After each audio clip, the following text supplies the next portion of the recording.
ஆதிகேசவ பெருமாள் கோவில், ஸ்ரீபெரும்புதூர்.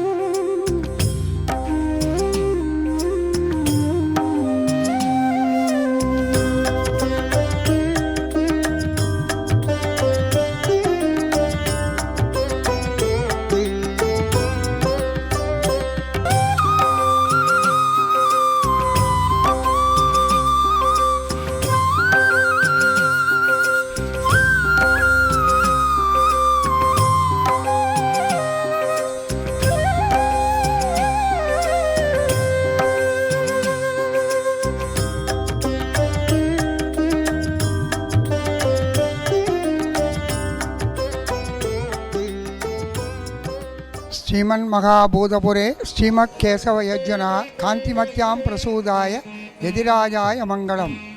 காரே கருணை ராமானுசா, இக்கடலிடத்தில் ஆரே அறிவோர் நின் அருளின் தன்மை, அல்லலுக்கு நேரே உறைவிடம் நான் வந்து நீ என்னை வைத்தபின். இது ஸ்ரீபெரும்புதூர். இந்த திவிதேசத்தில் ஸ்ரீ ஆதிகேசவ பெருமாள், ஸ்ரீ எதிராஜநாதவல்லி தாயார், எம்பெருமானார் ராமானுஜர் என்கிற மகான்கள் இருக்கிற இடம். இந்த ஊருக்கு பூதபுரி அப்படி என்ற பெயர். கைலாசத்தில் பார்வதியும் பரமசிவனும் நர்த்தனமாடும் சமயங்களில் துணி விலகியதாகவும் அங்கிருந்த ரிஷிகள் சிரித்ததினால் பார்வதியும் பரமசிவனும் கோபம் கொண்டு பூதங்களாக போக வேண்டியது என்று சாபம் கொடுக்கப்பட்டு, அந்த சாபம் பிரம்மாவின் பிரார்த்தனையினால் அனந்த சரஸ் என்ற புஷ்கரணியில் தீர்த்தாமாடி குளித்துவிட்டு ஆரண்ய கஷேத்திரத்தில் தபஸ் பண்ணால் ஆதிகேசவ பெருமாள் பிரத்யட்சமாகி சாப விமோச்சனம் ஏற்படும் என்பது விஷ்ணு புராணத்தினுடைய காலம். கைலாயத்தில் உள்ள பூதகணங்கள் சிவனிடம் பெற்ற சாபத்திற்கு விமோச்சனம் பெற மகாவிஷ்ணுவை வேண்டினர். சுவாமி அனந்தன் எனும் சர்பத்தால் இங்கு தீர்த்தம் உண்டாக்கி அதன் கரையில் காட்சி தந்து விமோச்சனம் கொடுத்தார். இதற்கு நன்றி கடனாக பூதகணங்கள் இங்கு சுவாமிக்கு கோயில் எழுப்பின. இதனால் பூதபுரி எனப்பட்ட இத்தலம் பிற்காலத்தில் ஸ்ரீபெரும்புதூர் என மாறியது. அதிசயத்தின் அடிப்படையில் ராமானுஜர் அவதரித்ததால் இது நித்திய சொர்க்க வாசல் தலமாக கருதப்படுகிறது. எனவே இங்கு சொர்க்கவாசல் கிடையாது. வைகுண்ட ஏகாதசி அன்று ஆதிகேசவர் ராமானுஜர் இருவரும் பூதக்கால் மண்டபத்தில் எழுந்தருளுவர். சடலவாய திசை எட்டினுள்ளும் கலியிருளே அப்படி என்பது கலி இருள 8 திக்கிலையும் ராமானுடைய புகழ் கொண்டாடப்படுகிறது. சென்ற 10/5/2016 அன்று ராமானுஜர் ஜெயந்தி மகோத்சவம் கொண்டாடப்பட்டது. எம்பெருமானார் தரிசனம் என்னே இதற்கு நம்பெருமாள் பெயரிட்டு நாட்டி வைத்தார்.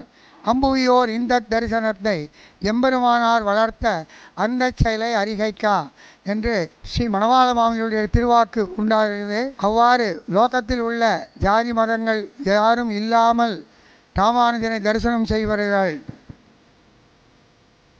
ஸ்ரீபெரும்புதூரில் வசித்த கேசவ சோமையாஜி காந்திமதி தம்பதியருக்கு 1017ஆம் வருடம் ஒரு ஆண் குழந்தை பிறந்தது. இந்த குழந்தையின் மாமா பெரிய திருமலை நம்பி திருப்பதியில் சேவை செய்து வந்தார். குழந்தை லட்சுமணர் போல இருந்ததால் இளையாழ்வார் என பெயர் சூட்டினார். ஆதிகேசவர் கோயில் எதிரே ராமானுஜர் பிறந்த இடத்தில் மண்டபம் உள்ளது. ராமானுஜருக்கு யதிராஜர் என்ற பெயரும் உண்டு. யதி என்றால் சந்நியாசி, ராஜர் என்பது தலைமை பண்புடையவரை குறிக்கும்.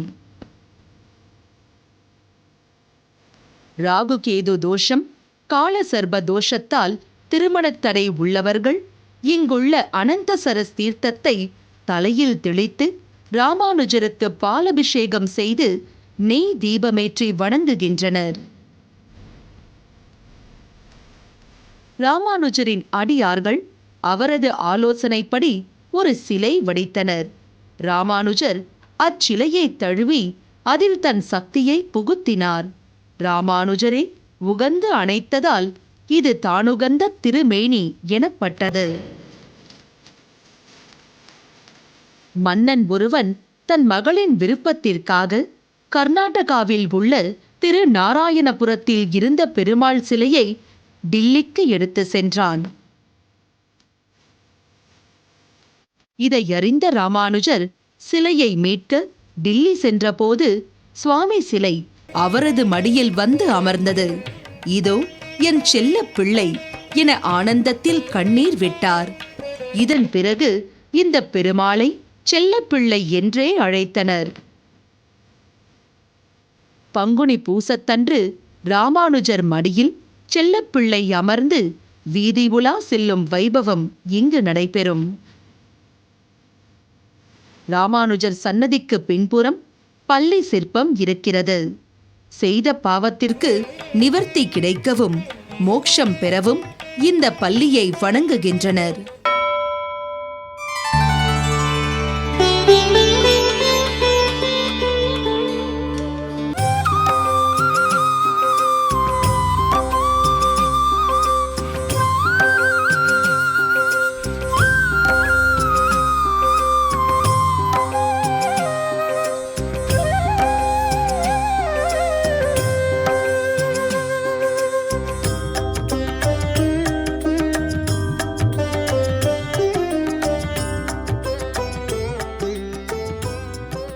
இந்த திவ்யதேசத்தில் இந்த கோவிலில் ஆதிகேசவர் எதிராஜ நாதவல்லி தாயார் உள்ள இச்சன்னதியில் எம்பெருமானார் என்கிற ராமானுஜருடைய அவதாரம் நடைபெற்றது.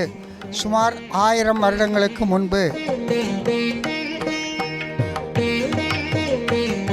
விவாகமாகாதவர்கள் விவாகம் நடைபெறுவதற்காகவும் தோல் வியாதியினால் ஏற்படுவதற்கு அவர்களுக்கு ராமானுஜரை தரிசனம் செய்து அவர்களுக்கு நிவர்த்தி ஆகியுள்ளது.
திவ்யதேசம் இந்த க்ஷேத்திரமானது சென்னையிலிருந்து சுமார் 45 கிலோமீட்டர் தொலைவில் உள்ளது.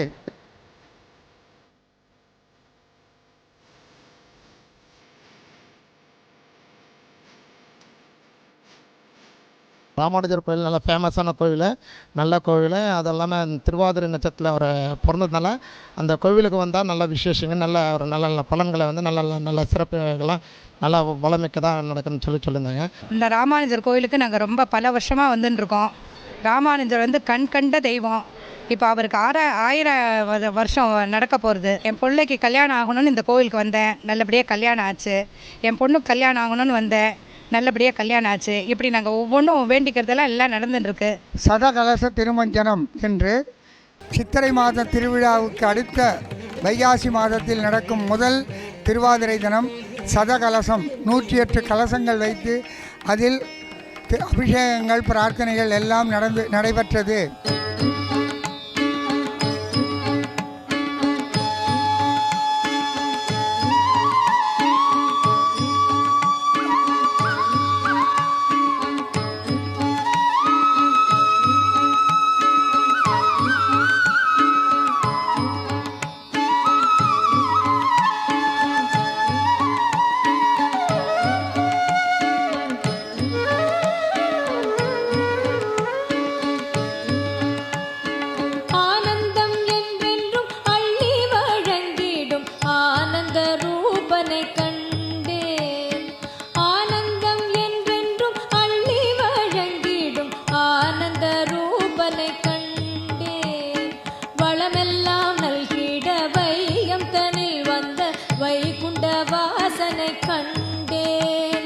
வளமெல்லாம் நல்கிட வையம் தனில் வந்த வைகுண்ட